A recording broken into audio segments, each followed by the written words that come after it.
In an effort to allow as many questions as possible, responses will be limited to 90 seconds max. I'm going to repeat that one again as well. In an effort to allow as many questions as possible, responses will be limited to 90 seconds max. You will be given time warnings at 1 minute. And our timekeeper, if you can show the 1 minute, okay, so you can see the 1 minute do. Okay. Then you will be signaled to stop when your 90 seconds has expired. You will be given 1 minute for a closing statement. We will adhere to strict time limits for candidates. We reserve the right to mute audio if responses go over time. Okay, at this time, I'd like to introduce our timekeeper, and our timekeeper tonight will be Attorney Alcoya St. Just.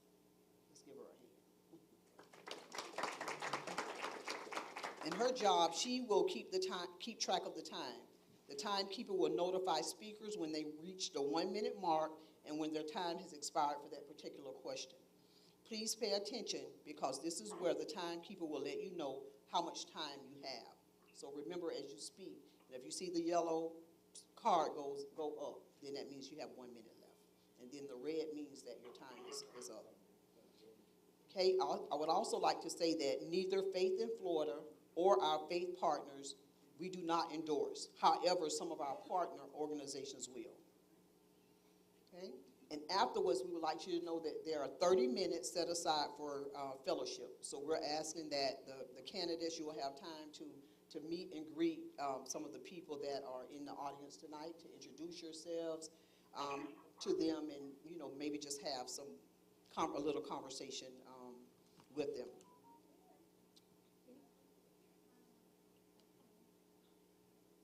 Okay. At this time, we would like to bring our candidates forward. We have Commissioner Woodrow Hay. If you would have a seat at the table, please.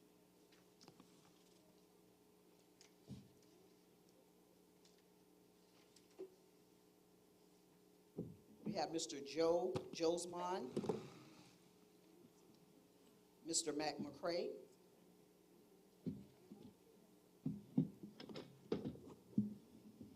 okay, and by media we have Mr. Bernard Wright. So we'd like to welcome all of our candidates, and let's give them a round of applause for the work that they are doing in our community.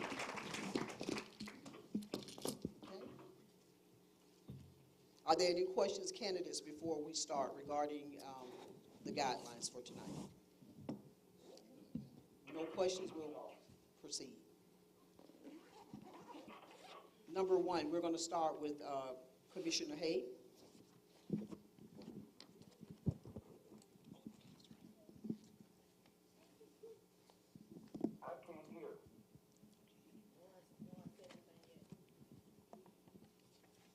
Okay, at this time, we will give each candidate 2 minutes for their opening statement. And we're going to start with Commissioner Hay. Good evening, everyone. Good evening. My name is Woodrow Hay. I'm currently the commissioner for this district, District 2, and I'm running for my second term. I'm married to my lovely wife, Mildred Hay, who's sitting in the audience, for 57 years. We've been residents of Boynton Beach for 52 years. In all that time that I've been in Boynton, I've been involved with city service. I have 3 children and 3 grandchildren. I have a BS degree in human resource management and a minor in computer science. I retired from Pratt Whitney Aircraft after 27.5 years. I've also retired from the Palm Beach County School System after 17.5 years. I bring to the dais over 16 years of city involvement. During that time, I've been the mayor of Boynton Beach, been the vice mayor and commissioners. I stood strong for public safety issues that kept Boynton Beach Police Department in Boynton. I negotiated and voted to have construction developers, increase affordable housing. I voted for funding and our small businesses with grants from opera funding. I also voted for investing in our youth, current and future program. I will continue to live in Boynton Beach after my days of commissioners as the commissioner is over. And I plan to help Boynton Beach be the best city that God would have it to be. Thank you. Thank you, Mr. Hay. Next, we will go to Mr. Josmon. Good evening. Thank you so much for having me here today. My name is Joe Josman. I was born and raised here in Boynton Beach, born in Bethesda. My mother lives out west Boynton. My father lives in Delray. I played Bulldogs when I was a little kid. I was an offensive lineman. I was a little bit bigger than this. Then I also went to Park Vista. I was a 4-year letterman in football. After that, I went to Florida University. I got my bachelor's degree in healthcare management, a minor in business administration. I also went back to school with the advice from my mentor for my master's in public administration, so I do have that degree too. The reason I am running is because I worked for the city for 5 years. I lived with my brother for a while, and I've noticed that the city has been going in a different direction. When I say in a different direction is they don't look at the bottom employees, they look at the top. Every employee that works at the bottom works in District 2 for some reason. I don't get it. District 2 don't have directors, they don't have managers. People come into commission meetings, they complain, they let the diocese know their issues. It's not getting rectified. What I can do is I can actually go in, help people grow from the bottom up that's actually living in District 2 to have better positions. Right now, when you don't have better positions, your grandmother is going to be deep into liens. We have lien issues in the city that I want to rectify for the city. We have issues from housing instability, food insecurity. So these are the issues I'm running on and I'm trying to change in District 2. Thank you. Thank you, Mr. Josmon. Mr. McMcCray. Good afternoon. I said all day, so I think I'll stand. My name is Mike McCray. I'm a certified funeral service practitioner. I'm a licensed funeral director and embalmer. Been doing that life for 40 plus years. I lived in Boynton Beach for 69 years. All of that time has been in District 2. I did 13 years of public service for the city of Boynton, 40 plus years public service for the community as well as all the surrounding areas. I'm employed in Broward County. I work at Mizell and Curtis Funeral Home as well as other locales when they call me. The reason I got back into this race was because I didn't like the way our city was going. Number one, I'm going to say, first of all, is the budget under the present administration that we have. When they got rid of the city manager, Lori Laveria, we had one city manager and 2 assistant city managers. Now we have a city manager, we have a deputy city manager, and 3 assistant city managers. I got back in because, number one, spending in Boynton is out of hand. Nobody's watching that bottom line and seeing where that money is going. We like to say that, we like to be fiduciaries of the money that was been given to us, and we need to make sure that we are making sure that that money is being spent and allocated where it's supposed to be. District 2 has a lot of challenges, but since I've been in office, some of those challenges, they have been met, and I want to continue to help fulfill those challenges so that we have a better Boynton, not only for District 2, but for Boynton Beach, Florida. Thank you. Bishop Bernard Wright. My name is Bishop Bernard Wright. I am a certified black witness and minister of the gospel, community and social justice.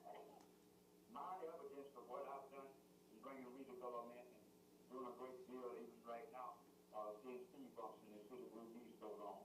Having to do the Syracuse Park Amphitheater and with something about Ocean Breeze and Will Manning, which name has been changed to Harderborn Village.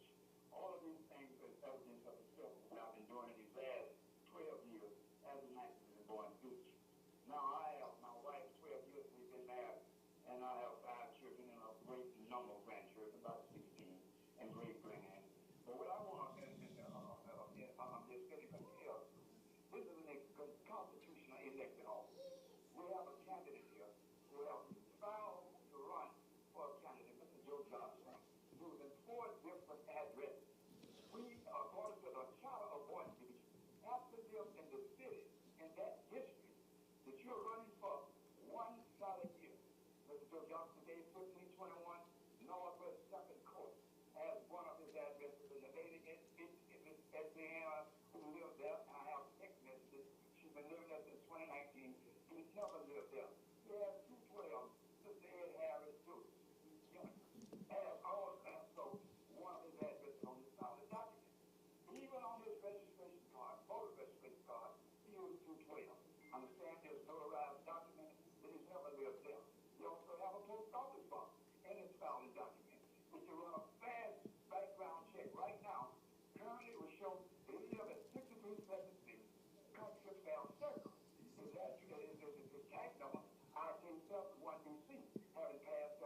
Mr. Wright, Bishop Wright, Bishop Wright, Bishop Wright, your time is up.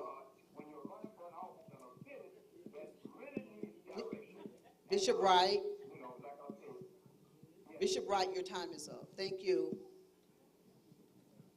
Thank you. Okay, we're going to go ahead and begin with our questions and ask, what makes, you all have shared a little bit about why you're running. And for those of you that are running again for office, what makes you stand out when compared to your opponent? And we'll start with Mr. Wright. Bishop Wright, yes, we'll start with you. What makes you stand out when compared to your opponent? my consistent work for practically 12 years as commissioner of meetings, CRA board meetings, sitting on the historic resource board, preservation board, and my work, consistently and trying to see change for the better for the people and bring about all the change that has come about in Boynton Beach with redevelopment and the other things I've done in feeding senior citizens throughout the pandemic. And a number of things that I will cause for more time to be speaking. But yes, if you don't know me, I'm historic, got legacy, even in that church right now, with my great grandfather being the founder of that church, coming up with that out of building the first street, first church, and first school, Poinciana, which I sit and was sitting before the pandemic on the Student Advisory Council. My word speaks for itself. Thank you. Mr. Mac McCray. First of all, I am a worker. Second of all, I return phone calls and I answer my emails. That's the main thing. If you're going to be in touch with the citizens, if they call you, no matter what time it is, you need to be in touch with them, get back and find out what are their concerns. If they ever given me a problem, I follow that problem through from the beginning all the way until the end. If it's not solved, I ask them why hasn't it been solved, and that's at the city level. I always keep a running folder of who called me and what their complaint was, and until then, I don't let it go until that problem has been solved. I got a decent answer that I can go back and tell that citizen, this is where we are right now with your problem as well as your concern. I am a worker. Thank you. Mr. Josmon.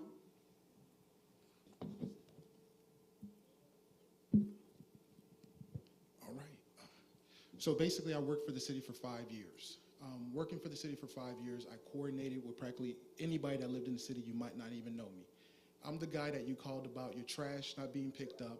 I'm the guy you called about your potholes not being filled.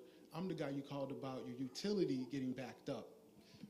What I've been seeing is wrong with the commission is, one, staff, they don't really listen to commission. Since I've been running, I've actually been bringing a light to District 2. A lot more people have been actually looking into District 2 about me. That's actually a good thing for us, because we're actually getting noticed. What I feel that I can do is bring in more attention to our district. We need more attention. Other districts are getting taken care of a lot better than we are, and they're telling us, hey, it's because of Ezel Hester, because we spend so much money there. We need to start focusing on District 2, and I feel like I can be that change person for you. People from different districts are coming into our race telling that you guys that I don't live here. Why are they coming and why are they spending money to follow me? That's a good thing, because that's telling you guys somebody in here brought me in here. No, nobody brought me in here. I came in here myself wanting to run. I just want to help my community any way I can. In this way, I feel like being on the dais, I can help us grow to a better District 2 in Boynton Beach. Thank you. Mr. Hay. I've been in Boynton for quite a while, and I'm retired, and I can get the job done. One of the things that I've noticed is that there are many meetings that are going on that most of my colleagues cannot make, and they ask me to do it because I am retired, and I bring back a report. I've been doing this for quite some time. I know the developers. Many projects, when I came into office, were unfinished. We have gotten those projects back on track. We have, for example, we have Town Square was off track. They're now back on track.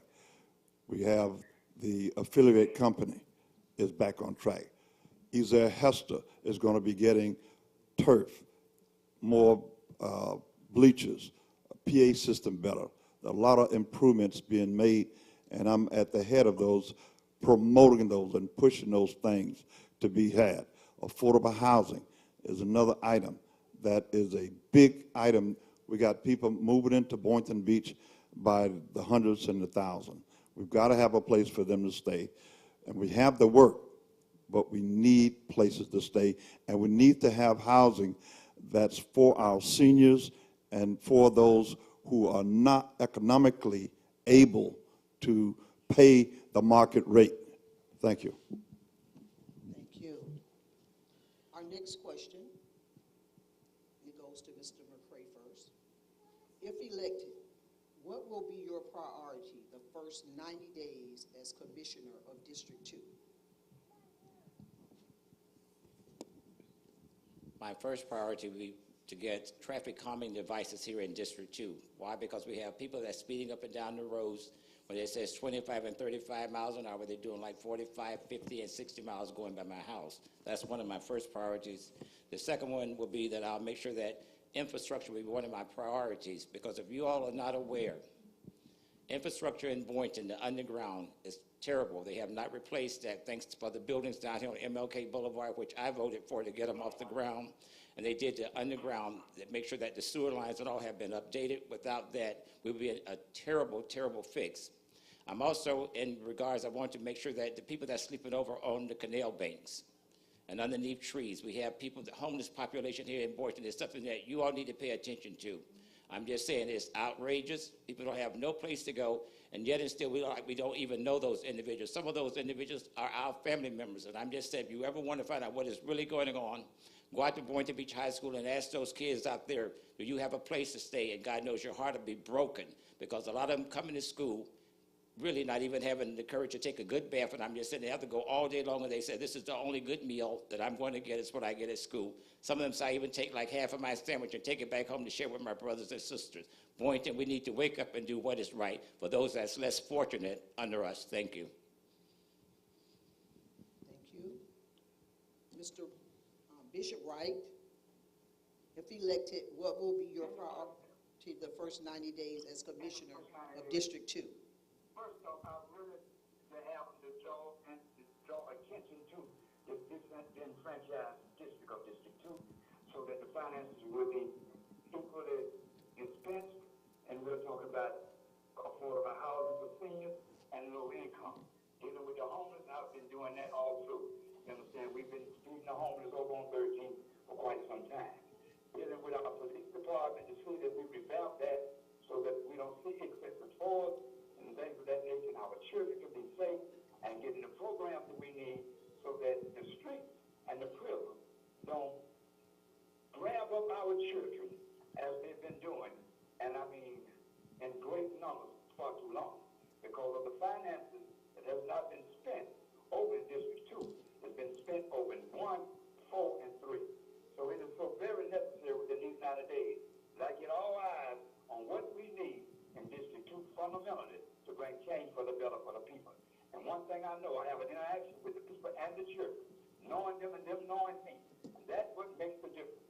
Do you know the parents and the children of that district? And do you have any interaction to know what they want, what they need? And my platform is change for the better for the people. And what the people need is what we're about and what we will get done.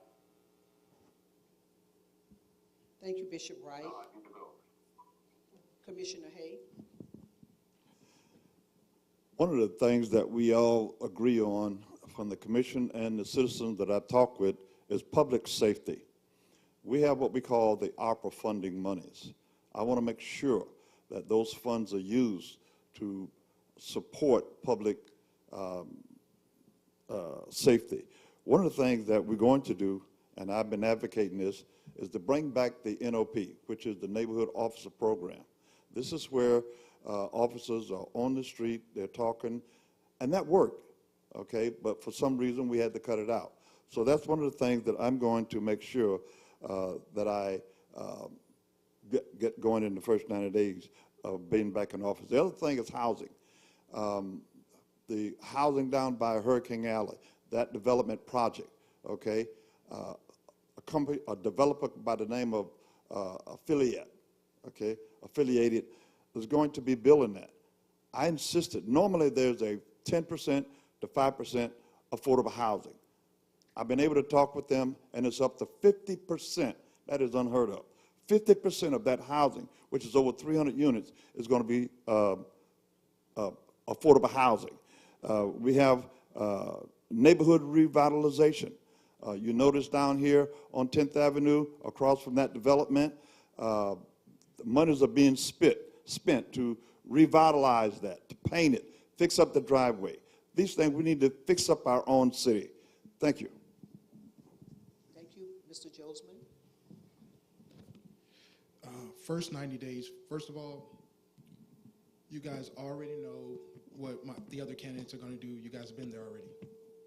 Me, you know, in 90 days, I can guarantee you, in 90 days, you will see some change. Change as in the roads. Right now, District 2 roads are F-rated. If they were F-rated, how did it get to F? They had to go to D first, right? Who was the commissioner when it was a D? Who was the commissioner when it was C? Who was the commissioner when it was B? That I will resolve quickly. Second, I would actually go into the community, talk to residents, and find out the real issues that they're having. Some people have different issues in District 2. Some people have issues with speed bumps.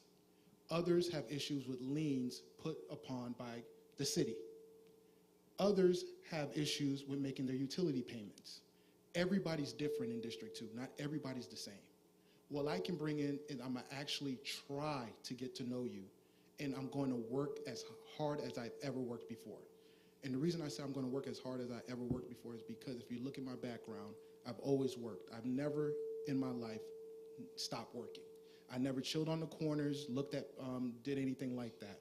No, I've always had 2 jobs, or I was playing sports. The other thing I can bring in is actually start bringing in younger people into the political arena. We're not in the arena.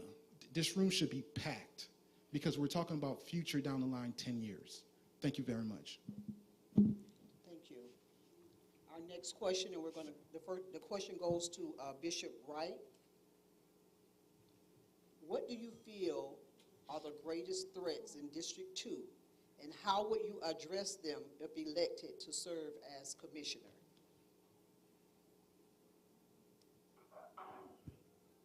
Our biggest threat in District 2 has to do with the conduct of our police department. We operate in fear over in District 2, and we shouldn't have to. When we see a police officer, we should feel good that we have someone there around us that will protect us. Big, number one. And number 2 is that it's just so very much important that right now we understand that over $14 million has been given in ARPA money. It's more than that. I don't have the exact number right now in my head, having just come back from death to life by the grace of God. But that money is being spent, I understand right now, and I'm talking about divided and piecemeal to, we're talking about veterans and things of that nature. When there were many organizations, 501c3 organizations who applied, had a ranking system, and they applied for certain amounts of money. You understand that was instrumental in bringing change for the better for the people inside of this city who was hurt by the pandemic. This money is still sitting in the bank drawing interest. No one is saying anything when it comes to this money being spent in District 2 since this new commission has come in. And that is sad. And so, you know, that's number 2 in that respect. Public safety, all of that is in jail by the grace of God. So I just thank y'all for enabling me to talk. There's many other things I can say. I just trust you all will consider that I've just had a divine experience, and having buried me in grieving is a moment of joy right now. Thank you, Bishop Wright. Mr. Josman? Repeat that question. What do you feel are the greatest threats in District 2, and how will you address them if elected to serve as commissioner? Right now in District 2, we have 3 threats. I feel that we have housing. That's an issue. Food insecurity, a grocery store, that's another issue. We also have an issue with community and policing. We have a policy issue. The policy that the old commission has stated for police is wrong. It doesn't work. We need something new. We need something that holds police accountable. Cops know if they get the same commissioners, they're going to do the same thing. They get somebody new, they don't know what they're going to expect. That's going to make everybody step the game up. Right now, again, is a policy issue. We need to focus on policy, because if we don't change the policy, we know what's going to happen. If you look at me, I get pulled over a lot too. I drive a nice car. Sometimes I drive my brother's Porsche. Sometimes I drive my mom's truck. I get pulled over. It's okay. It's life. I'm starting to understand that. But if I can put a policy in place to give a reason for those in my city, I think I did something good right there. So I feel like in the issue that we're having is, again, housing, food insecurity, and policy with policing. Policy with policing. That's the issue we're having. Thank you. Thank you. Mr. McCray? Thank you. Right now, I don't see any threats here for District 2. I'm going to be honest with you. Why? Because we're all living pretty comfortable. And everybody look at me like saying, why am I saying that? Because up here, we're trying to beat up on one another, saying about the one that went before and what did they do, et cetera. We made laws. We didn't keep up with those laws and everything. But the main thing we need to do, and the greatest threat for this district, is making sure that when funds are allocated, and when we're at the table, that we get the right amount of money to come back to this district so that we can utilize it to help better not only a certain section, but the entire District 2. We need to look at the entire city of Boynton. I'm just saying, when we're at the table and we're divvying up what is known as our budget, we need to make sure that money that needs to be spent here in District 2 needs to come to District 2, and we need to look at the budget and stop being so top-heavy and giving all of our money away like to managers. Right now, we're spending like over $750,000 on 5 managers. And just for a little city as Boynton, it's impossible. People, if you all don't wake up, we keep going to the reserves, Boynton is going to run out of money. Let's face it. Commissioner Hay?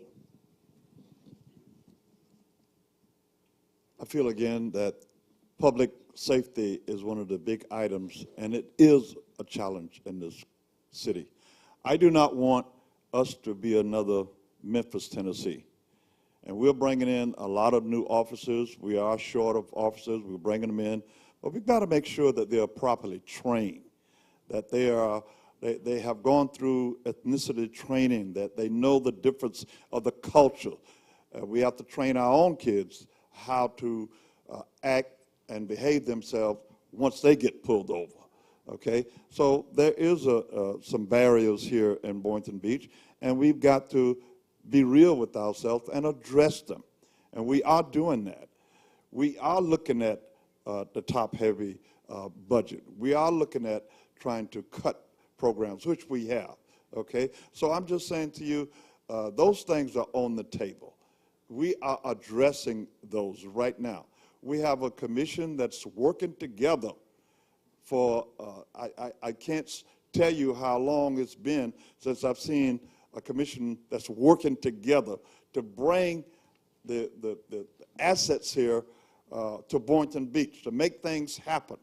And we have accomplished a lot. We have 10 different projects going on right now. Those funds that are generated from those projects will come into District 2. Those are what we call TIF dollars. Those TIF dollars will come into Boynton Beach. Thank you. Thank you. Our next question is just a simple yes or no question. Would you support removing the question about an individual's conviction history from job applications and delaying background check inquiries until later in the hiring process? Once again, yes or no?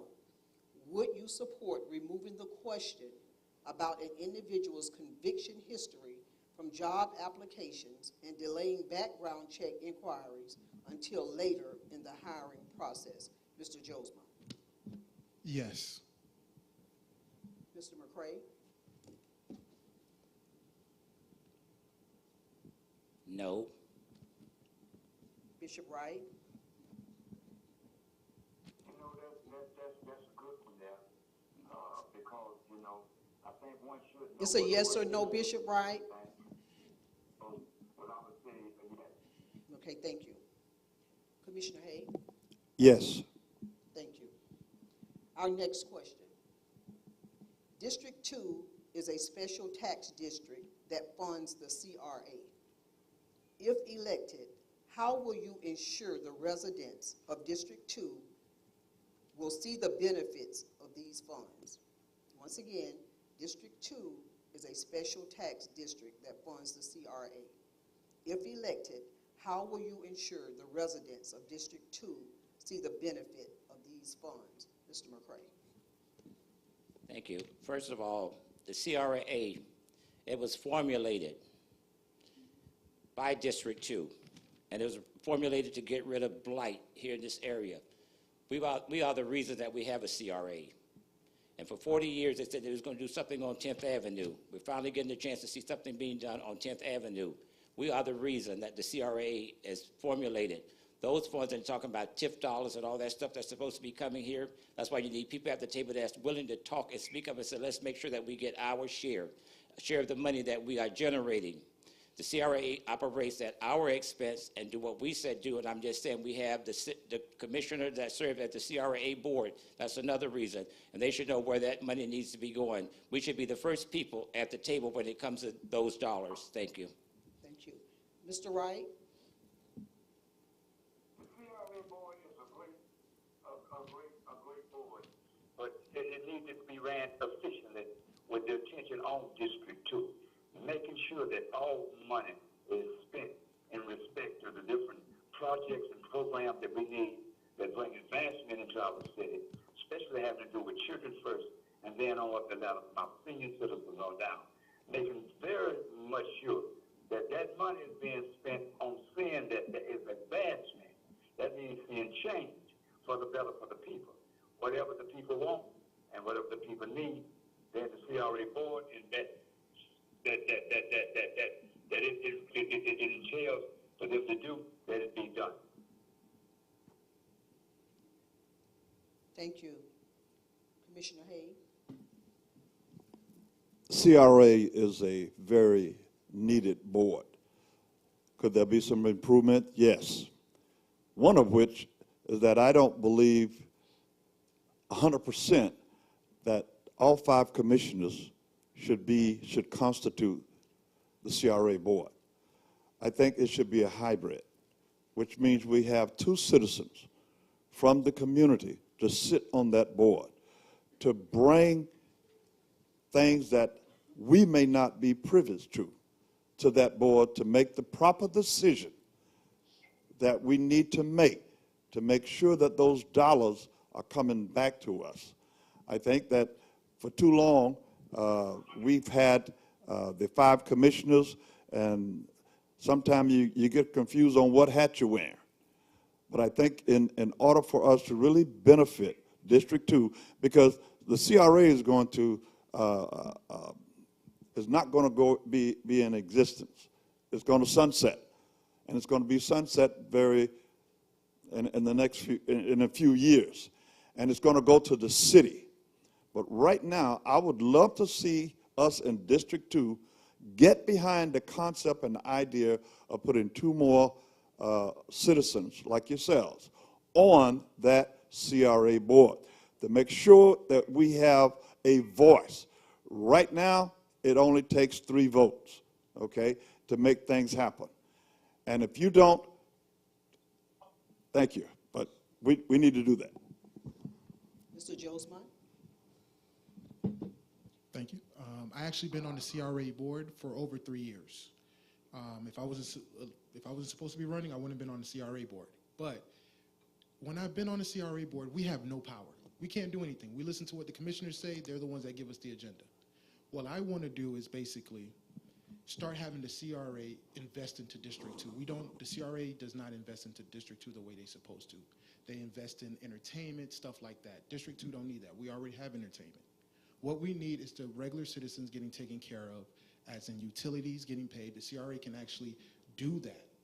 But me being on the board, I can't do anything. All I could do is just listen to what the commissioners say and just go on with it. Your CRA board is really your commissioners. What I want to do is I want to put some people that is not the commissioner, that didn't take any money from developers. Right now, I'm actually funding my own campaign because I love this city. And I'm going to put more money into my campaign because it actually makes other people put more money too. I got time to lose money. I can make it back. I'm young. So with that being said, I'm going to fully invest in making the CRA board work for District 2 like it's supposed to. The city's supposed to be doing some things as an event that they're not doing. They're trying to push it to the CRA board. Let's start worrying about stuff that's hurting people in the community. Rent, food insecurity, and also housing. It's hard to buy a house in District 2. Everything's expensive. Thank you very much. Thank you. At this time, before we go to our audience for questions, we do have an announcement, and it's from Pathways to Prosperity.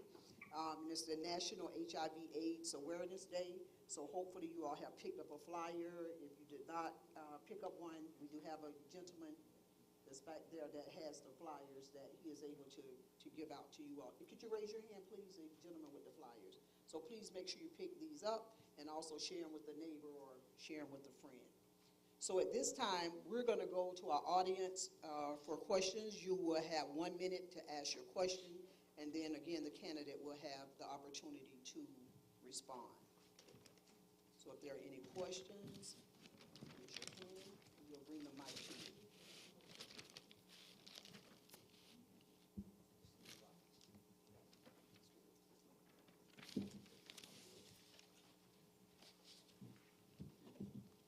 All right, y'all got to help me. Who was first?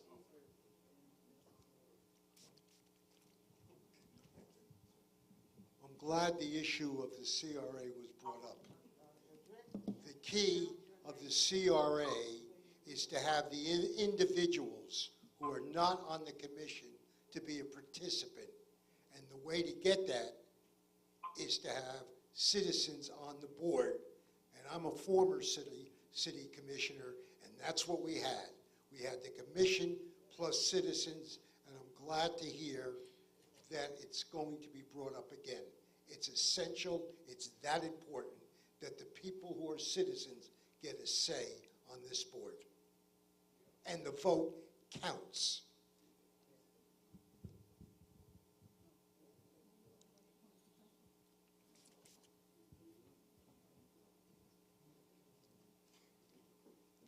Good evening. My question to our candidates tonight is, it's a lot of us, we've been here all of our life, okay? So my question is, what specific policies or actions will you take and or support to prevent development from gentrifying and destroying the fabric and culture of District 2 and displacing families? We'll start with you, Mr. McCray. Thank you, Ms. Ward. I don't believe in gentrifying, and I don't believe in displacing citizens who have bought homes here for years and have lived there. If they're not going to be made whole, I need to feel like they need to be left right where they are. I'm just saying we put a lot of sweat and tears into where we live, and I don't plan on moving except from here to the cemetery. Thank you.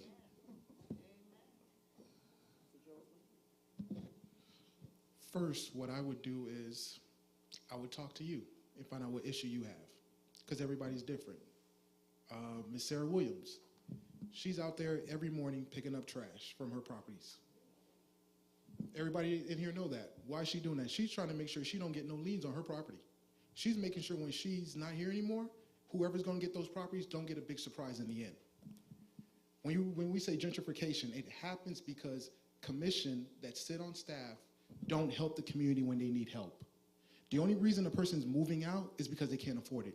Not because the residence is bad. 9 times out of 10, it's because they can't afford it. Or they got a little bit of more money and they moved out west. Our issue is liens on properties. Our issues is utility bills of elderlies of not getting taken care of. Our issue is a lot of people that live in the district are getting older. Their kids are getting property that they don't know what they're doing with. They sell it. That's what happens. How can we stop it? Let's start helping the old people right now, the elderly, our grandmother, our great aunt. Let's help them right now. Let's look over their property taxes, see if they're all okay. We don't do that. The city should be having educational tutorials teaching people how to transition.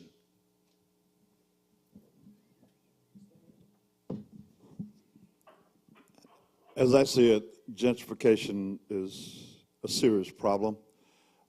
It sort of sneaks in on us. But I tell you this, that we need to be at the table with these developers as they're making decisions.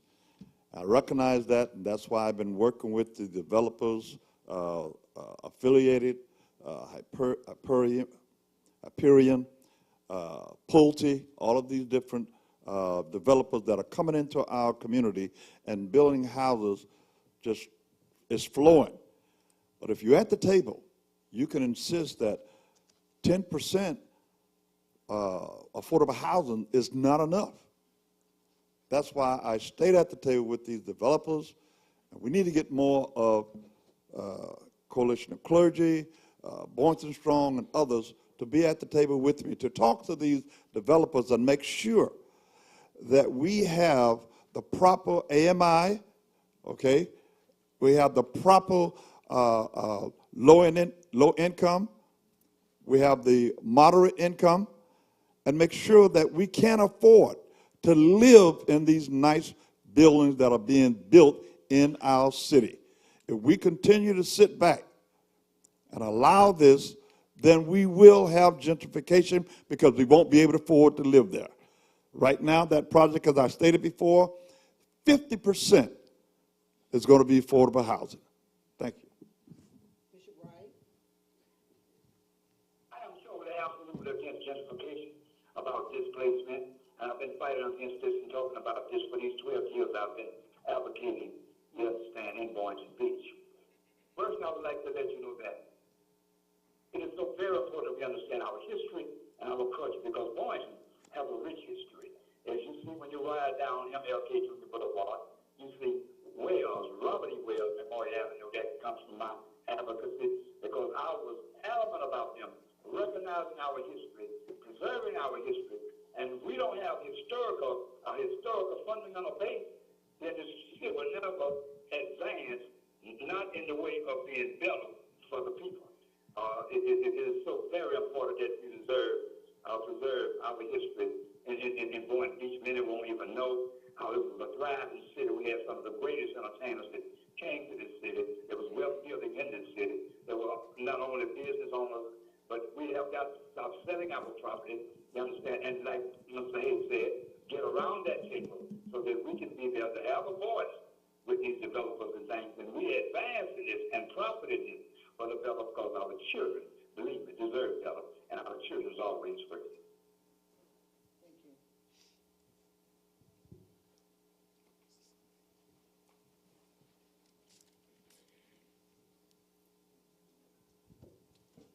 Good evening. Last couple of days, I spent some time, really reviewing the needs assessment that the city paid for through FIU to do an in-depth study on racial and social equity in the city of Boynton, but particularly in District 2, because most of the recommendations really hit at District 2.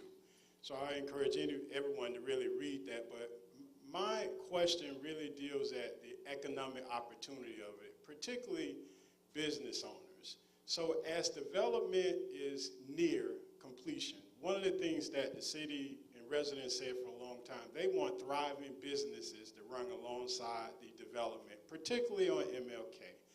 So it's about sustainability. So during your term, how would you create a sustainability plan, not only to attract business owners who want to open a business, particularly small business, but a sustainability plan that will help them stay open until they get at that point of self-sufficient and thriving? We'll start with you, Mr. Joseph. Because we actually live in District 2, the CRA actually helps businesses. I feel like we need to help businesses in the sense of their first month rent, as in getting them started.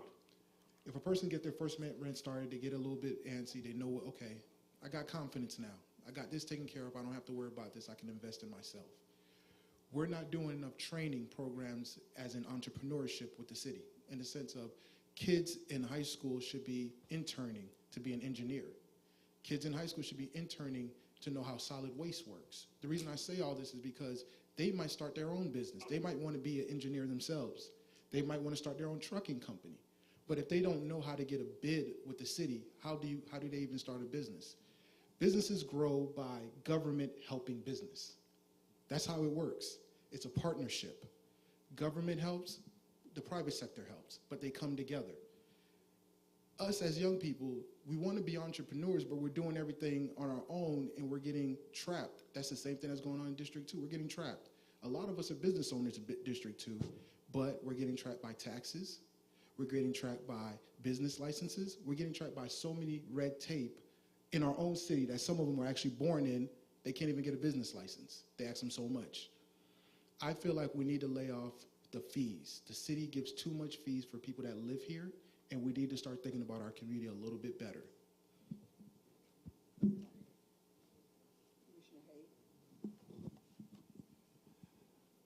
Excellent question. We're doing just what you said. In order to get some kind of plan and sustainability in that area, we need to hold the hands, because I've experienced that many of our small businesses don't apply. Why? Because they feel they don't like filling out paperwork. They think they're going to make a mistake. And so what we end up doing, and we talked about this, we need to hold their hands. We need to guide them through the process. We need to go the extra mile that it takes to get those people to fill out those forms, because there's funds available. But if you look at some of the application, they're incomplete. They don't have the necessary paperwork. And so we got to help them out in order to be able to meet the requirements of the funding that's available. And so I think one of the problem is that we assign someone and relax the rules that our small businesses can come forward and not afraid to come downtown, because it's too much of this us and them type of thing. We need to get together. We need to come together and have people who are trained in those areas to go the extra mile to allow them to fill out the paperwork, okay? And I think that's one of the biggest causes right there. Bishop Wright? Sustainable business, sustainable plan will involve the community. So, we're reaching out to those who will be affected by being efficient and what we need and how to put it together. We right now have no black structural business owners in Boynton Beach. Money's being taken out, there's none coming back in. We have artists now that have businesses that black business owners owned in the past. So, to have something sustainable, we have to involve the community, which would involve the right community meetings that we need to bring forth those in there who would have the scholarship, to have the efficiency, and put together a plan. It's not something you do personally, singly, solitarily, just from your head, but it's involved in the community and those that fit in those places that will be effective and efficient to put together a plan to see wealth building again in Boynton Beach.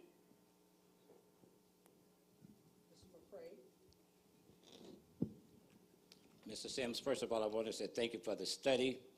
This city is known for getting studies done one after another and putting them on a shelf and forgetting about that they had that study done. First of all, we need to educate our people. I'm going to be honest, let them know, this building is here, this is for all of us. And the next thing that we need to do, we want businesses to thrive, we got to be the main ones to support them. Thank you.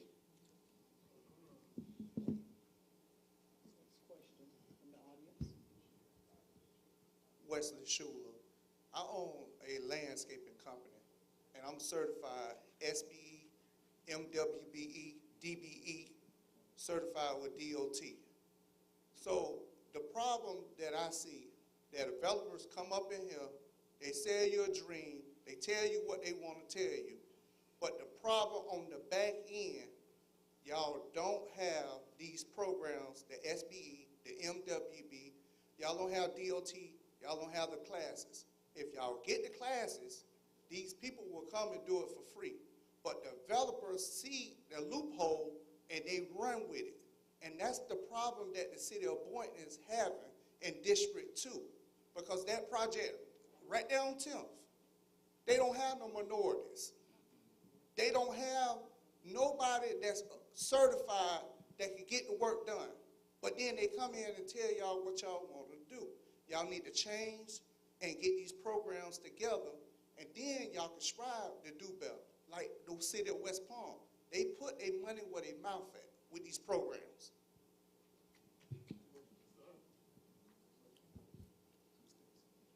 What is the question?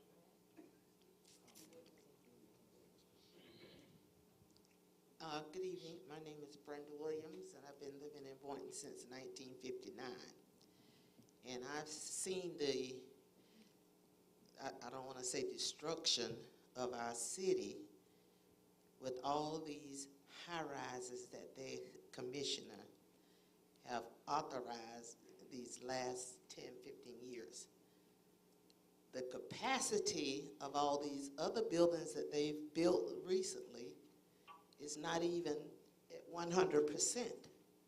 You know, so you keep building bigger and nobody's filling them up. So why are we still building these concrete buildings so high? I hear the one that you just mentioned with the 50% capacity. It's supposed to be 8 stories. Why are we building these 8 stories, 9 stories? The one on Woolbright, what's that, 12, or did they cut it down? I just want to know, why are we building all these buildings, putting people in, and our infrastructure is in such dire straits that I can't even get on Gateway from my house anytime between the hours of 4:30 and 7, because the traffic is so backed up on Gateway, on Boynton Beach Boulevard. So what are we going to do to not turn this city into a concrete jungle? And how are we going to fix our infrastructure where it'll be enough highways for all these cars that are on the highway now? That is an excellent question. And part of the rationale, and I'm not trying to pass the buck, but when I came on board, it already passed that 14-story tall building that we have there, and it's in the books, and developers know that. Who was on, that's not my concern, but it was already in place. Now, what we've done is compromise. There are many who support the concept of 4 stories. They don't want to go over 4 stories because this is a small fishing town. Well, some of you may not be old enough to remember Tradewind, which is out by Home Depot.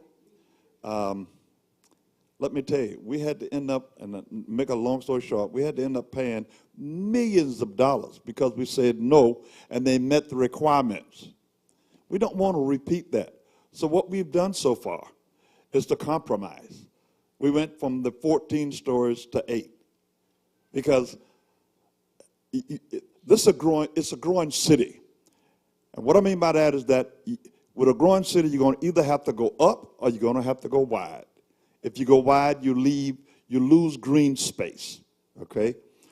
So what has happened, we've compromised with the 8 stories to try to, we don't want to be sued again and all of our money get paid out because they met code, but we didn't allow them to build the building. There's more to it. I want to talk to you afterwards. My time is up, but I want to talk to you afterwards, okay? Bishop Wright? You know, as much as my focusing on District 2, we are talking about one Boynton. So other districts has to be considered and involved. And when it comes to these high rises, they have their place. You know, it's always a 3-2 vote on the dais to get anything going. So, you know, these things was in place perhaps long before I even started my advocacy. But I can see, as Mr. Hayes said, you know, we go wide, we lose green space. I'm really particular about family, single-family homes. You understand, for low income and senior citizens, and, you know, like I say, structures that would be for the benefit of programs and entrepreneurship in respect to black business and wealth building. So, you know, what has been done, and it has its effect and its positive effect. I know we have the traffic, you understand, issue, but we need to get to you know, around the table and see what we need to do to try and resolve that issue. And nothing should be resolved without the people's involvement. You know, it's not just those that are sitting on the dais and those that are rich sitting in other districts that has these proposals and bring them before the dais, and they end up, you understand, coming into effect, and you see 14 stories, because we know that the disenfranchised people in Boynton Beach cannot afford to go over there in 500 Ocean, over there in the other district over there, La Costa, whatever its name is properly. But, you know, so we have to be around the table. Whatever decision for to be made, not just in District 2, but in Boynton Beach, period. We need to be around the table. Bishop Wright, thank you. Mr. McCray? Ms. Williams, thank you for your question. Right now, we have 8 projects in the pipeline. They need to tell you all that. I'm in favor of smart growth. And the next thing that they need to recognize, unless Boynton gets some things to offer individuals, we're going to continue to have buildings that's going to be empty. Let's face it, Boynton needs to first start offering things that would draw people to this city. Right now, we don't have anything to offer. When we start offering things, as they said, build it, they'll come. When we get something to bring them here, they'll stay. Thank you.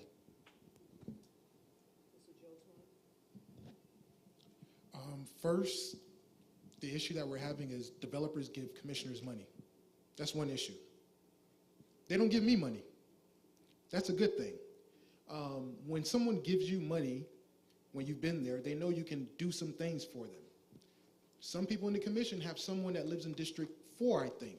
His name is David Katz. He's been around since 1990. He's been around since 1990. I was born in 1990. This whole time he had a pipeline to District 2. Every time you guys see a high rise, you can Google it. He told developers, if you want to come into District 2, you got to pay me. Me, nobody has given me any money. I am not beholden to anybody. I can actually say no to a developer. Why? They didn't give me any money. They didn't come out here and talk to the community. They didn't tell you guys, hey, this is our plan. What they do is they go in the back room, they make their plans, then they come up to commissioners, they try to butter them up with a little donation, say, hey, we're gonna do this, we're gonna do that. In the end, they say, well, the project, this went this way, we gotta spend X amount of dollars. Who pays for it? You do. So I would stop lobbying for a while until we can change the policy of lobbying with the commissioners and with developers, make it a nice streamline of when new projects are coming through, you guys are involved. District 2 needs someone that's not getting money from somebody else. District 2 needs someone that's going to invest their own money and time into District 2, and that's going to be me. Hello. So my question is for the millennials, the youth, right? So during the pandemic, the suicide rates rose 50% over young girls. And I'm hearing infrastructure, I'm hearing food deserts, which is, it's a food apartheid. Boynton needs more produce. Boynton needs more a grocery store. District 2 needs a grocery store. But what are you guys going to do to create programs for children for healthy mental health protective factors? And also, how do you guys see yourselves on the dais working with the grassroots companies that you guys were talking about in District 2 that's afraid to go and file for their BTR? Bishop Wright?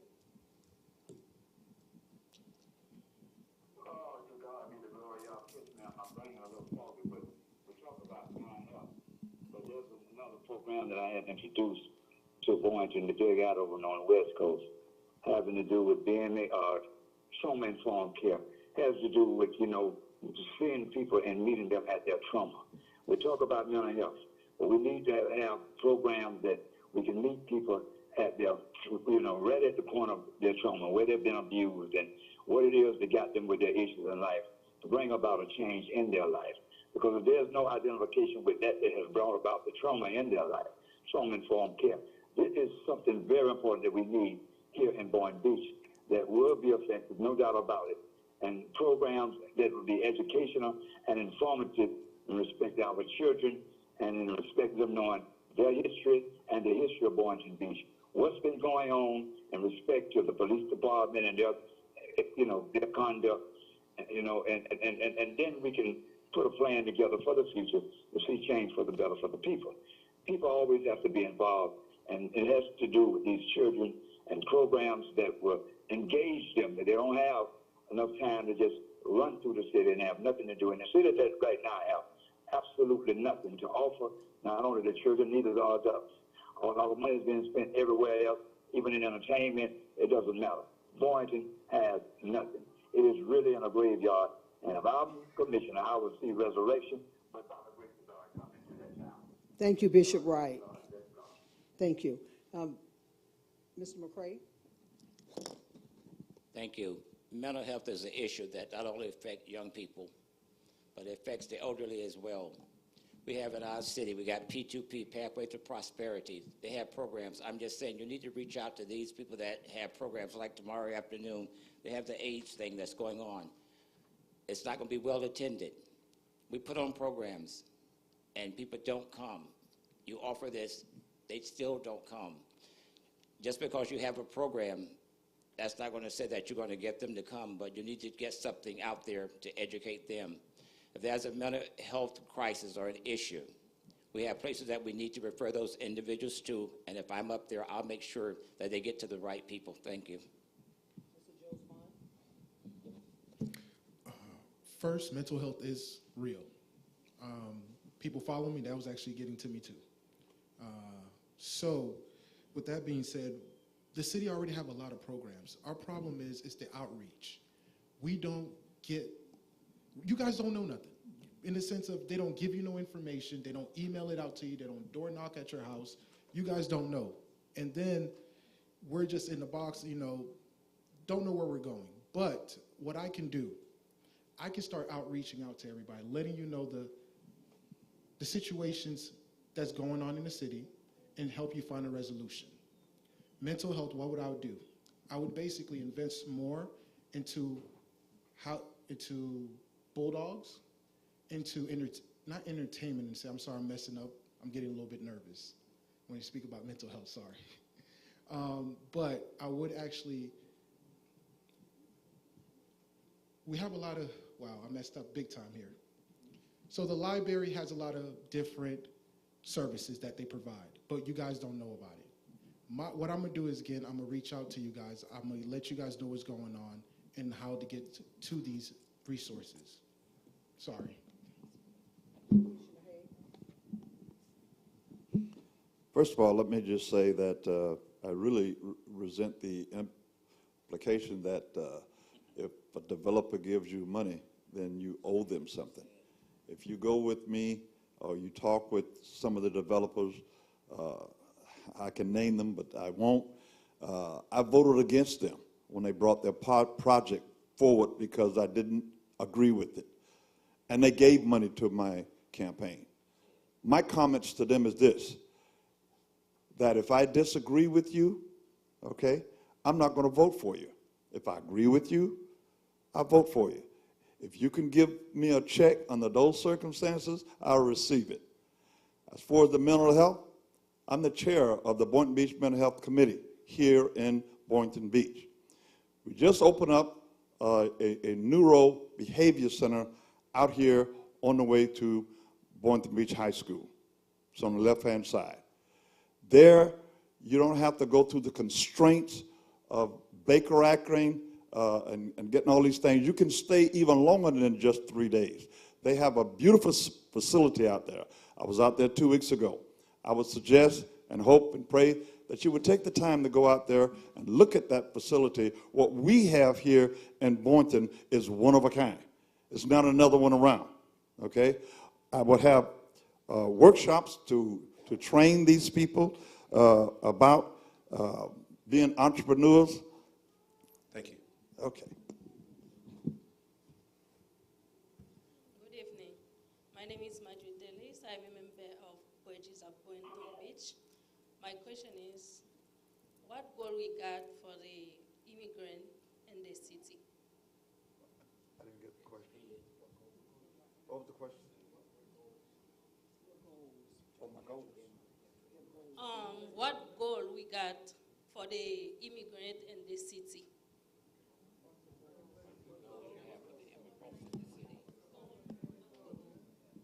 What is your plan to address the immigration system in the city? I think somebody help me. Okay. Bishop Wright? Could repeat that question. What is your plan to address immigration or immigrants in the city of Boynton Beach? They are human beings and people too. And they have just as much right under the Constitution, due process of law, the protection thereof, and other rights that we have. All we can do is give them the resources that we do have, that they come into Boynton Beach, that be comfortable and secure as any one of us. To God be the glory. They have taken a culture, they have whitewashed District 2. We don't have black lifeguards and the pool was placed there for us.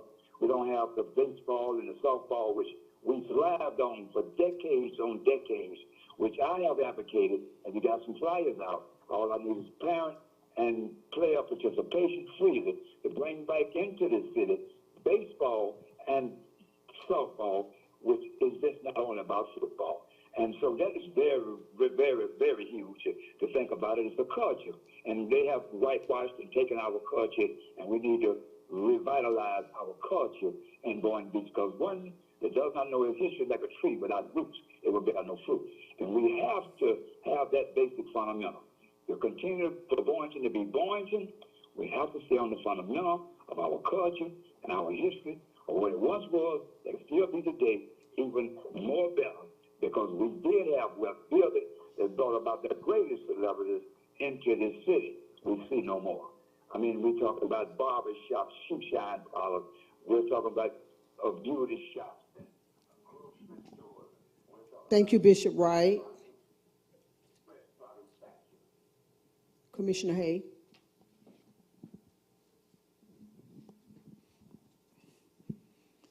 Again, I look at as far as immigrants coming here, and we're getting an influx from all over.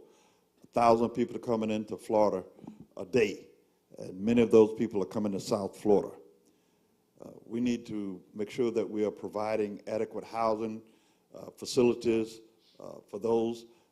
But I do believe in coming into the United States and properly, okay, and not illegally. I look at what we are doing. As I told you on the Isa Hester Center, we're getting ready to make that field phenomenal. AstroTurf, okay? Bleachers that are much higher and more secure than the ones that are there. Press boxes. Over here on Woodbright, we were talking about a sports complex that is bar none. If you want to see one like it, you have to go all the way to Jupiter to see one like what we're going to have here in Boynton, okay? Boynton is a city that is on the move. We need to keep the people that we have in office to keep this going. We need to have a mission for the city, not each commissioner coming on board with their own agenda. We have an agenda for the city, and it's moving forward. Let's continue to move that wagon in that direction, okay, so that we don't get interrupted. Thank you. Mr. Josmine? Thank you. First, I am a Haitian American. I was born in Bethesda. My mom's Haitian. She was born in Haiti. The first thing when she first got here, the issue that she had was translating. She couldn't find anyone to translate for her. Government should be having someone at a job that can translate. Someone that's coming here don't mean that they're poor. They have money too. Some people come here, they just don't know how to speak the language. I feel like the city has a disconnect. They're not putting people in position that speak two languages. They're only putting people in position that they like. People that speak two languages, speaks Creole, speak Spanish, or speaks Patois, they need that help. I feel like being there, I can actually help start bringing people to start translating so everybody can just feel inclusive. Because sometimes it feels embarrassing when you can't pronounce a word. People look at you funny. It happens to me sometimes. Some words I can't pronounce. But we need to start thinking about other people because we all didn't come here. That's a fact. None of us came here. We all came here, but we're not from here. We might have been born here, but some of us came differently. Our grandparents, we all didn't just become an American, living in America, sorry. But I would institute more translation for city employees to actually make people feel inclusive when they're coming into the community so they know the new policies and procedures of how the city runs. That's the only issue we're having. We're having a disconnect, and it's a language barrier. Thank you. First of all, if you come here legal, you have just as much a right as anybody that was born here. And that's all I need to say. You should need to take advantage of all the benefits. But right now, the reason I'm really running is because I'm just hearing one of our commissioners saying about we getting ready to build a sports complex out on Woolbright, far beyond none. I'm bothered about that because we have no cemetery spaces to bury our people that have worked and lived here in Boynton. And somebody should have been there saying, why are you doing this? We should be looking at grave spaces where they'd be more beneficial for those who's going to pass from this life to another life. Thank you. Good evening, everybody. Timothy McNeil, St. John Church and Clergy Coalition. A couple of things here. I've been involved in many forums where there's a plethora of politics. And a couple of things I just want to ask directly to each of you. What are your abatement offerings for those small businesses that I've just heard mentioned? What will you bring to the table to offer abatements for those small businesses? The second thing is do we understand that economic empowerment is germane to the entire process to having the controls in which you're speaking about? And then the third thing regarding gentrification and regarding, as what I believe Mr. Schuler had mentioned, as far as minority businesses having contractual opportunities, what leverage do you have when it comes to those who contribute to those developments once those invoices have been paid on their behalf to speak to them to ensure that minority-owned businesses are not only certified but are offered the opportunities for the contracts? Number one, what are your abatement offerings? Number two, what are you doing to ensure that those minority contracts are being sufficiently looked at as well as executed? And then number three, what are you doing to make sure that District 2 specifically is not going to be the food desert that it already is and has economic empowerment specifically to this district? What are your offerings on this commission at that time? Mr. Jonesma. First, that's a very good question because being a commissioner, your hands is tied with that question. When I say your hand is tied, it's because we're not in a strong mayor system. We're more in a weak mayor system. What I can do is I can direct staff, the city manager, to review each developer to see what subcontractors that they have, and where they're coming from. We have a lot of subcontracts in District 2 that's not getting the recognition that they deserve. I feel like we need to start targeting people that work here, that live here, that have these businesses and that's not doing anything with it. In the sense of they apply for contracts, they don't get the bids because either they don't have the equity, as in they don't have the manpower, they think they don't have the manpower, or they think they can't do the project. There's actually a person I was trying to meet that's on Mr. Mack's road. He actually builds houses. I was actually trying to get to know him because I want to know why a guy like him can't get a contract with the city when he has a nice house. His house is very, very nice, and every day I'm trying to know who this guy is, but I can't. But developers, again, they're coming in with people that they know from different towns, and they're not helping the community, the business owners in the community that actually live here. Sorry I couldn't get through all the questions. I'm going to talk to you after. Thank you. Bishop Wright? Economic empowerment, it requires economic control. Who controls the money? And so we go and we follow the money trail.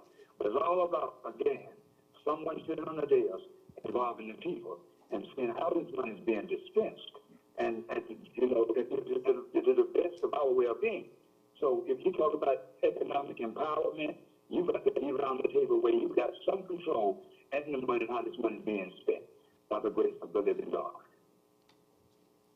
Thank you. Mr. Hay?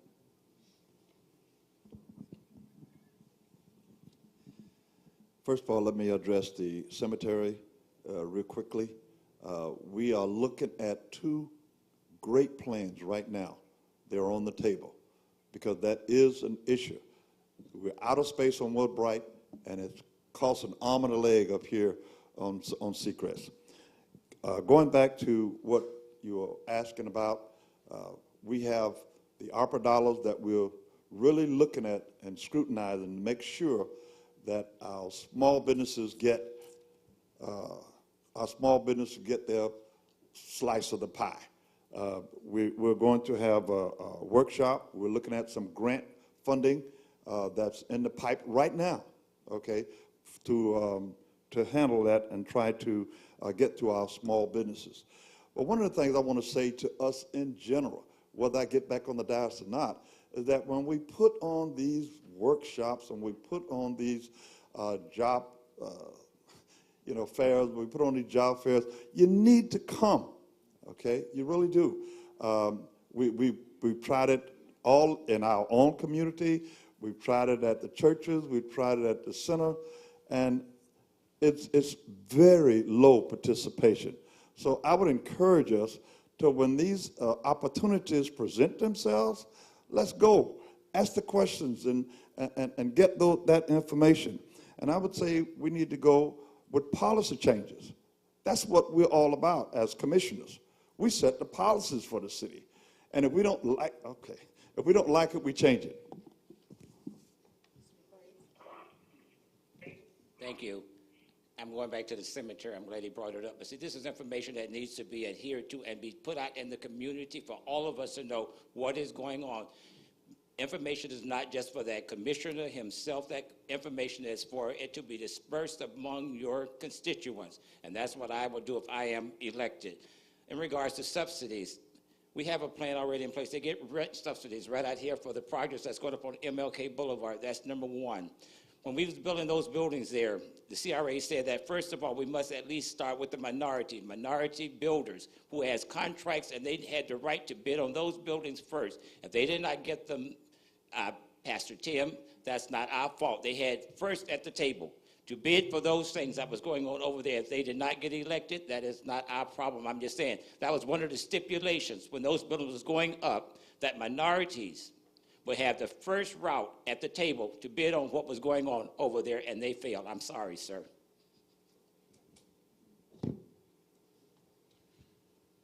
Peace, everybody. So almost speaking to what you're talking about, one of the issues in District 2 is that sometimes we haven't had somebody who's sitting there who's been able to be transparent, or once they get elected, be able to let us know of things that are going on, or to open the space for community to be able to discuss their issues. I know now the commission has taken the stance where, sometimes when community comes and talks about something, they kind of do the silent thing. How will you, as if elected to commission, how will you open the space for community to discuss the things that it needs to discuss when it needs to? And how will you also, from your seat, in between days when there's not commission meetings, be able to let the community know, or or create the space for community to be able to have conversations to know, hey, here's this that's coming up. You need to. How do you want me to vote, or what do you think about this? Or just open that space for communication, that transparency. It's really needed. if I need to dial that question down a little more. Thank you. First of all, you have a great avenue with the Ministerial Alliance here in this city. Churches are one of the best avenues to get information out because people go to church whether they go to sleep, stay awake, or what, but they listen. Put announcements in the churches. Second of all, I'm planning on having quarterly meetings to let you all know what is going on here in this city. That's the problem that we have. We get up there, we sit down, we do not have meetings. You all need to be invited to a forum put on by your elected official and saying, this is what's happening. These are our concerns. What are your concerns? This is what's on the dais right now. This is what's coming down. I want to make you all abreast. We only have one vote. But guess what? When you all show up, there's power in numbers. You all need to go to City Hall and let them know this is not what we want, this is not what we want, and we're not going to accept it. There's power in numbers, sir. First, you're actually right. I actually had a kickoff campaign at Casa Costa. The reason I had a kickoff campaign at Casa Costa was because I wanted to show the people that came here how many of you guys can actually afford to live at Casa Costa. You got to valet the park. That happened under a different commission. And the reason I'm saying that is because we had the same politicians saying the same thing over and over. You're going to get somebody new, somebody that's ready to work, somebody that's actually ready to listen. I'm actually going to listen to your issues. I'm going to have forums that you can actually talk to me. Some of you guys in here already talked to me before about some of your issues, and I promise you I resolved it. Or I got you in contact with the proper person that's actually over that department. I am going to open that door, I call it, between community and the city. It's been disconnected because the door has just been a back and forth door of the same people, same thing going back and forth. You guys already know what you're going to get. With me, you don't know what you're going to get. So that's a good thing, because one thing about it is I'm going to work for you. You can call me, and I will pick up after the third call. The reason I said the third call, because I might be working out, and I just heard the call. But thank you very much.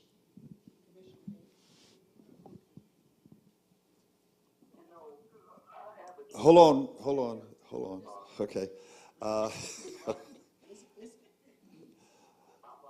Okay, let me just say that I think one of the strong organization in our city is the Coalition of Clergy with Pastor Dame as heading that up.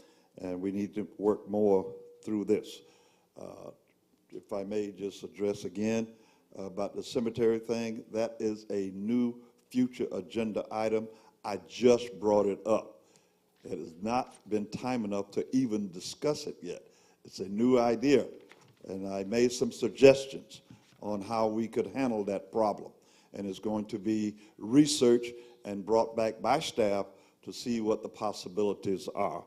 But I think we need to look, Erwin, at bringing the concept of the Community Review Board back up again, okay?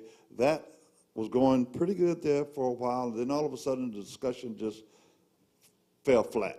I think that is a good idea to have that Community Review Board on certain issues where we get your input and you are on top of the items that are going on in our great city. So I just feel that if we have more participation from you guys, okay, because the power still is in the citizen of Boynton Beach, not those who sit up on the dais, okay? We get our power and we get our voice from you. That we know about the law, man, we have to apply it, but the power is still with you. So look into that again. Bishop Wright? I was advocated almost as a consultant for Centennial Management Corporation coming in, who built Ocean Breezes and what we see coming down MLK Junior Boulevard now. Our bottom about them making sure that a great percentage of those in District 2 get inside of those buildings.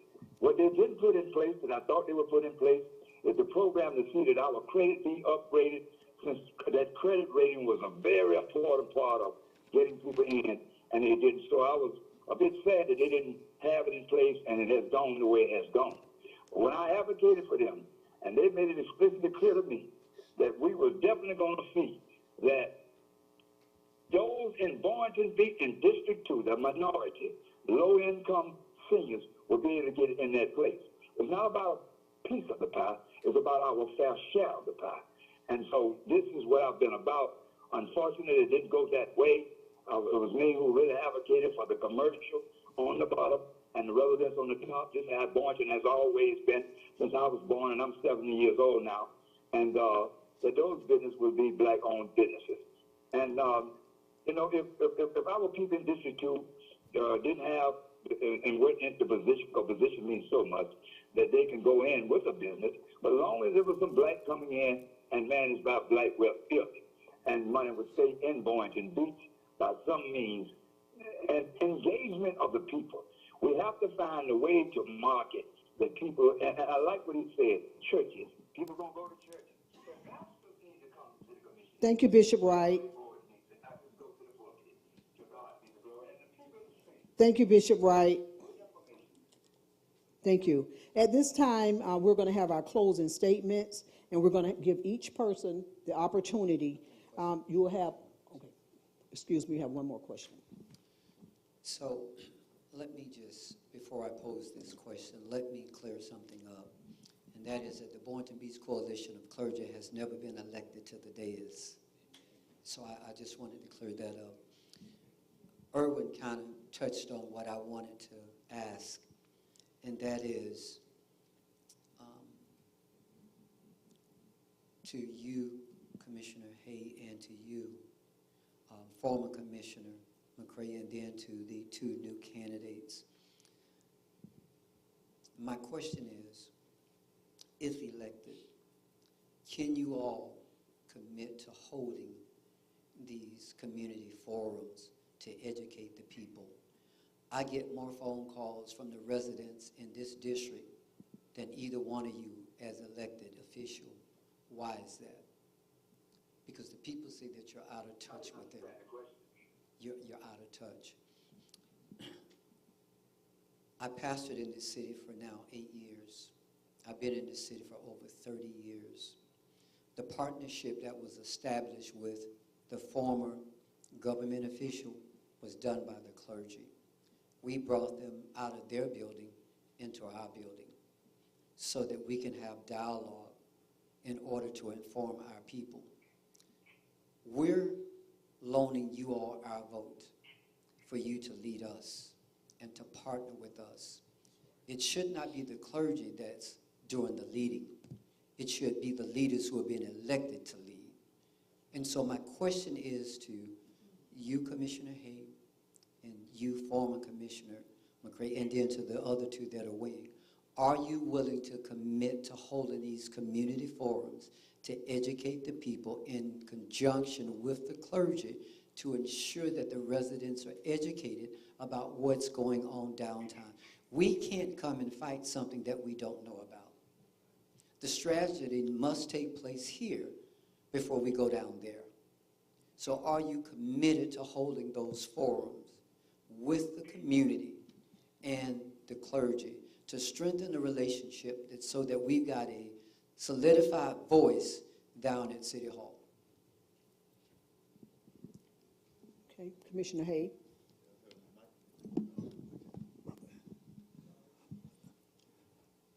Another good question. I would beg to differ with you as far as phone calls. I get a lot of phone calls from citizens in this city, even today, okay? I got many, many calls. But anyway, one of the things that I would say yes to your question, okay? One of the things that I did when I first got in office, this go round, was to start something that I called At the Table with Commissioner Hay. Some of you were logged on to that, okay? And there is where I gave the issues that were going and happening in the city. It started off, you guys were there, man, it was really great. Then all of a sudden, it started to dwindle. And so I asked the question, well, what is the problem when I saw these individuals? And they said, well, I had something to do. I said, was it the material wasn't interesting? No, interesting, it was really good, but I just had something else to do. So I made that attempt, and I thought it is a great idea if I used to do it twice a month, then I went to once a month. But I think if we really want to be educated, there are websites. I gave you all my phone numbers. I can't talk to everybody, go to everybody's house. But I thought that at the table with Commissioner Hay was a good way to communicate with the community to let you know what's going on. I'm sorry. Mr. McCray? Thank you, Reverend James. You asked me what I commit myself. Yes, sir. I will commit myself to a quarterly business meeting. Yes, sir. Thank you. Mr. Josmon? Yes. First of all, you guys might have heard already from the commission that they're going to do this before. Me, I'm brand new. I'm going to do it. I go to every commission meeting. I'm always there. I'm the guy in the back. Every commission meeting. Don't tell that lie. Mr. Wright? Just start coming. Mr. Wright? Mr. Hope, excuse me, Mr. Josmon is speaking, please. He's not finished. Okay. Thank you. We don't have no lies. Okay, Ms. So I go to every commission meeting. Some people don't have time to go to commission meeting. They work 2 jobs. They work at 6 o'clock and they get off work at 2 a.m. What I'm gonna do to be to outreach, I'm actually go to churches once a week. I don't actually have a church to go to. I've been a kid that's stayed away from churches. But politics is actually bringing me back into churches, actually talking to regular people, teaching me how to get better, teaching me what's wrong with the community. We don't know what's wrong with the community. We don't, because everybody have different issues. Each street block have different issues. What I would do again, I would come out and I would get to know you guys and I would ask you guys questions on how can I make the city better. I can't just throw policies in your face because you guys are busy, you got your own lives. You pay us to do that. I just need to ask you guys what's wrong. So if I can find a resolution. Thank you. Mr. Wright? Let me first comment on Mr. Johnson, that he go to every city commission meeting. I go to him for over 12 years, and I have not seen him there until right now before he started to run. And let me say this. We have established a community review board, which Dr. Mickey Wright is part of, Natasha Clemens was vice president of, and the pandemic came in right when we established this with the EIN number. Let me tell you something. This is so very important that we have a community review board. But we have to get the community to engage themselves, which can come about when we put out all that we can put out and get information to the community. So I've been trying to get the city commission to recognize this community review board that we have, that we're going to be reviewing every department inside of our city government to make sure that everything is equally decided on and there's equal justice and there's social justice, you know. And so, you know, these are ideals that is already in effect, the community review board. What can we have done? We got people overseeing what is going on, how the money is being dispensed, and what's really going on in the interest of the people. And you know, my foundation, man, and I'm running on, you know, change for the better for the people. It involves the people. This is not about Bernard's agenda. This is a people's agenda. It's what Boynton needs. And if you don't know the history of Boynton, how Boynton was, you wouldn't know how to advance Boynton. You're really just coming in with your agenda. Thank you, Mr. Wright. Thank you, Mr. Wright. We have one more question. Bishop Wright, we have one more question. Bishop Wright, we have one more question. Thank you for your answer. Good evening, candidates. Thank you for being here. I stand as the voice of your blue-collar workers, and in that capacity, I visited for almost a year of city commissions, meetings, and one of the things I haven't heard was the dysfunction I noticed on that dais and a complete lack of leadership. I saw senior staff dismissed on a moment's notice. I saw senior staff replaced by folk that didn't appear to have the credentials, experience, and background.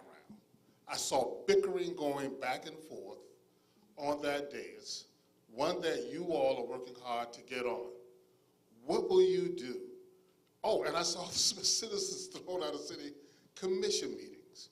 What will you do to bring back the integrity that that dais needs so that the citizens have the confidence in those of you who are running for elected positions actually can serve in that capacity?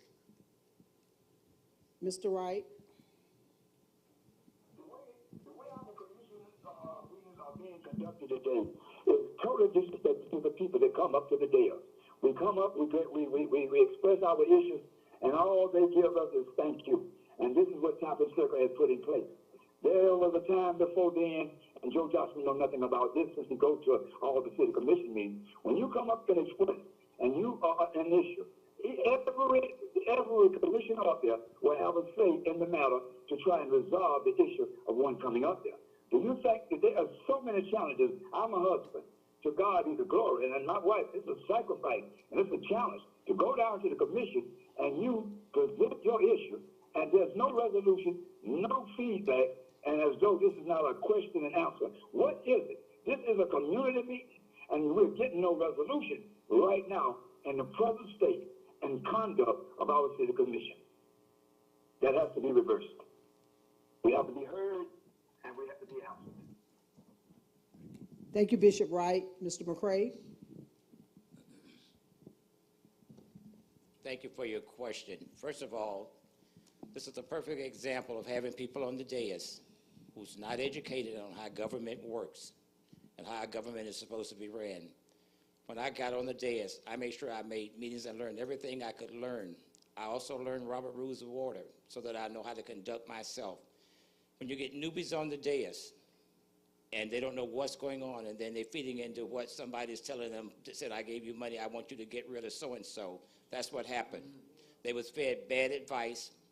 They went on the whims of not doing what was right. I want to tell Commissioner Hay thank you, because he was on his vote. He was a lone vote when it came to firing Lori Laveria. That was wrong. I'm just saying, here you haven't been up there 30 minutes, and you're making a decision to get rid of those individuals who's leading this city. That was awfully wrong, and you don't know anything. So if you're going to be a commissioner, I'll tell anybody or an elected official, get education. Be educated first. Talk about what you're going to do. Know what you need to do. That's when you get educated. You can tell people, thank you. First, with the blue-collar workers, morale is down. That's a fact with the blue-collar workers. They've been forgotten about. Right now, some of them are getting laid off. You know that. You might not, but some people are getting laid off. Who do you think is getting laid off? People that live out west or people that live in District 2? People that live in District 2 because they're at the lower totem pole. What I'm going to do, if I do become on the dais or have that opportunity, is you guys are going to get somebody new. Somebody that's actually going to listen to your problem. Somebody that's not going to say to you, I know everything. It doesn't work like that. Everything is different. When developers give commissioners money, developers might want an engineer to be in a certain position. I gave you some good money, so why don't you put my guy in a position? A developer can't say that to me. They're going to think one of you guys put me in position because I'm the one that's actually funding my own campaign. Nobody's helping me. Actually, I'm wrong. My mother's helping me. I'm not going to take that away from her. She's helping me a lot. But we need new eyes. We need somebody that's actually going to step there, and you guys can have the power to say, hey, Joe, you didn't do it right. I'm going to vote you out. If I don't win, I'm okay with that, but you guys are going to get what you get. You know what you're going to get, and you're going to get it again. And when you get it again, don't come to commission and start saying, hey, this is what's going on in District 2. You guys know the problem. Change it. Start scaring some people. The minute you start voting people out, they will respect you. Commissioner Hay?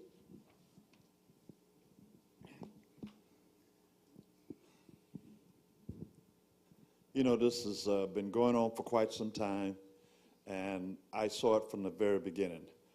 I would like to think that my past experience and my action in the past speaks for me.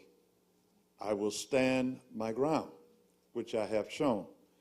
I thought it was wrong.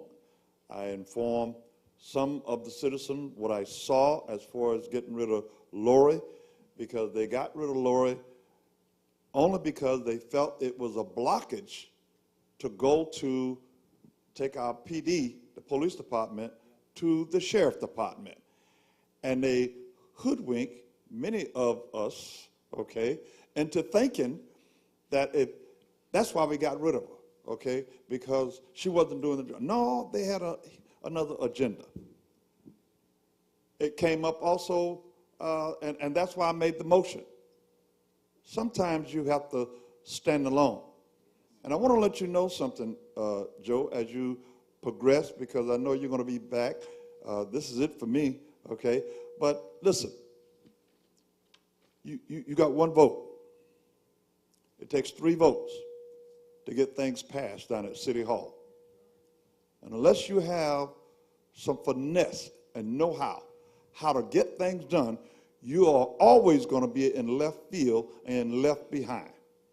If you look at my track record, you will see that I have accomplished many things because I know how to work the system for us. Thank you. Okay. Sorry.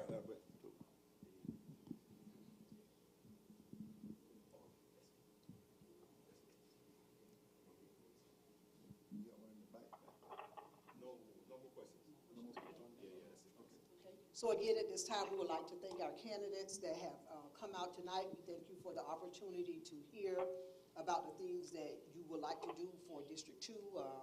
And I'm sure that our audience, that you all will pray and you'll do your research and that you'll select the best person that you feel for your district. Again, thank you for allowing me to be your moderator. Thank you for your respect.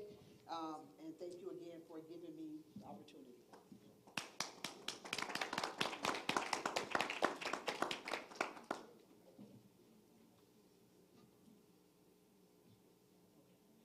And so as I take my seat, you do have 1 minute to give your final closing statement. Bishop Wright, we'll start with you. 1 minute.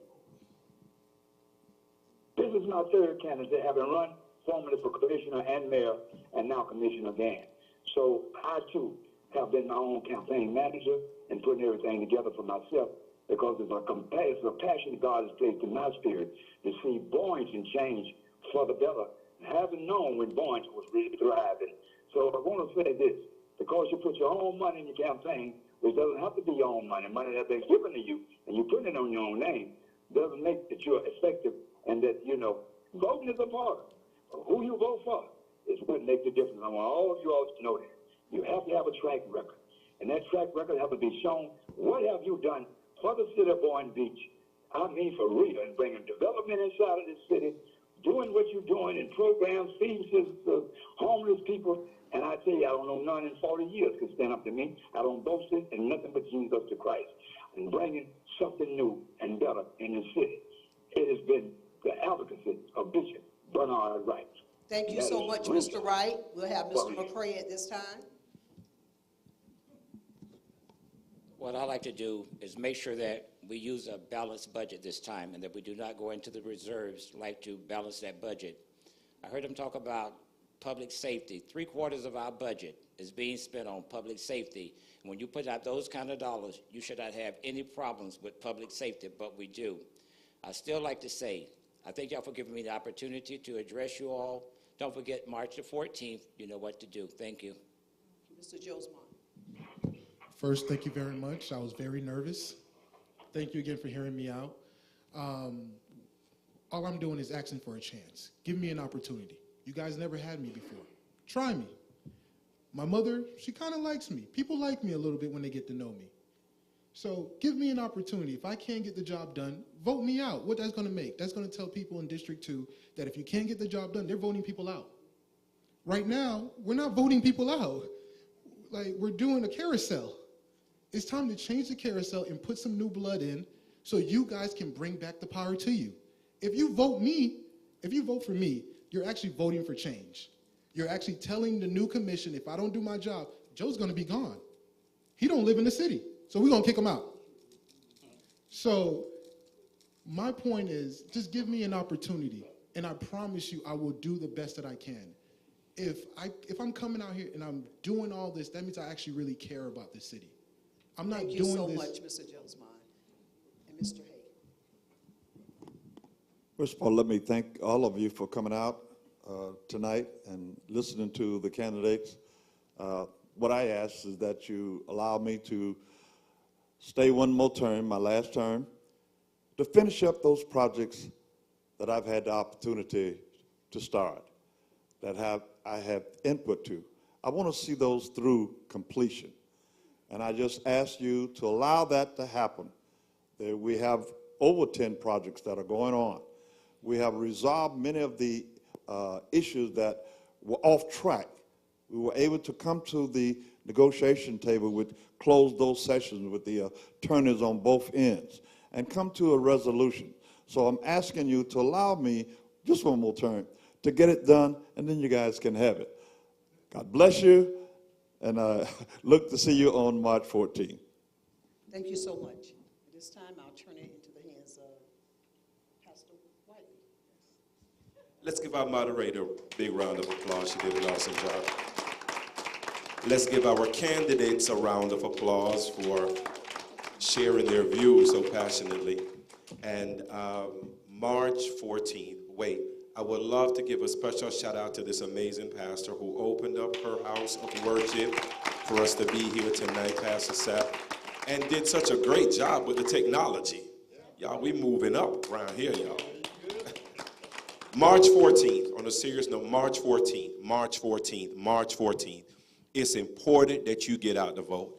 Not only do we want you to vote, but we want you to text about 10 people who are in your contacts, people who you can touch, and remind them to go out to vote. There's no early voting for this one, y'all. So you got one day to really get out, get it done. You have 10 days before the election to request your vote by mail ballot. All that vote by mail ballot, how you say it, Pastor Dames? If you had vote by mail ballots last year, it expired. You got to renew to receive a vote by mail ballot for the March 14th election. It's important that we remember that. We are registering people to vote in the back right here. We're updating your signatures if you need it updated, and we are trying to keep in touch with our churches, our organizations, just to make sure that you stay in the loop. I want to recognize our community partners who stood with us tonight. SCIU, please stand. Boynton Strong, please stand. Pathways to Prosperity, please stand. Am I missing somebody? NAACP was here. I think they had to step out.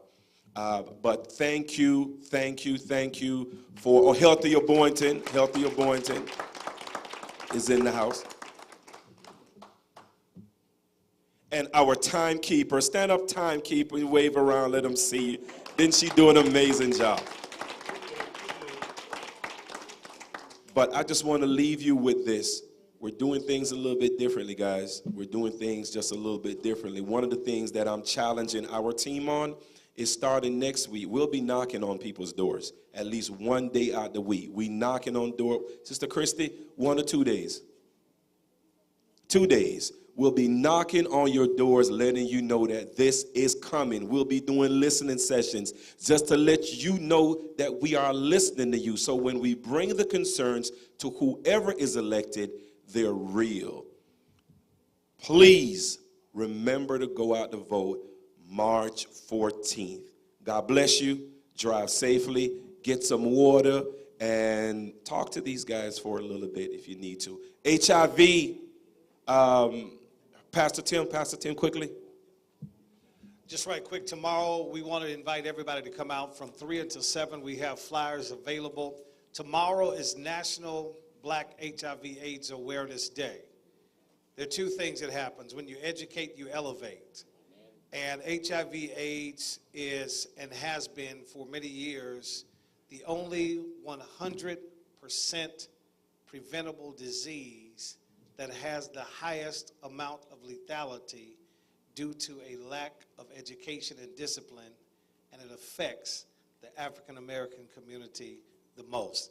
So tomorrow we will have free screenings, we'll have COVID boosters, we'll have COVID vaccines, we'll have HIV/AIDS screening. There's a difference between the virus and AIDS, and also I just simply want to say this.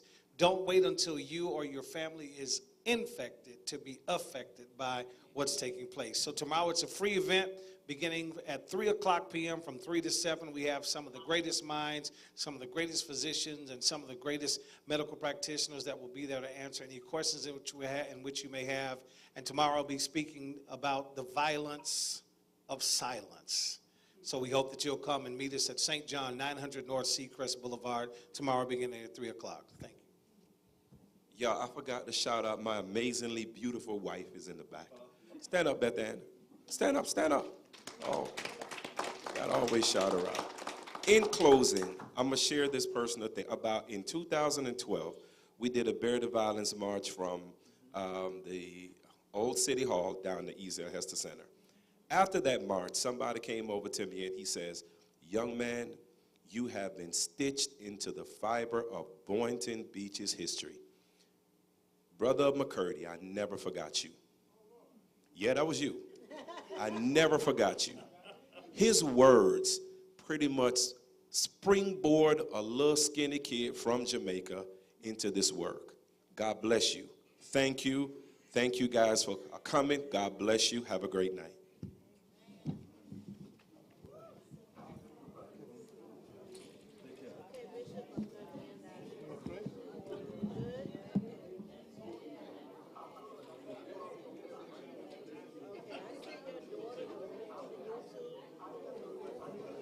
They didn't let me say what I wanted to say. That fucking guy was accused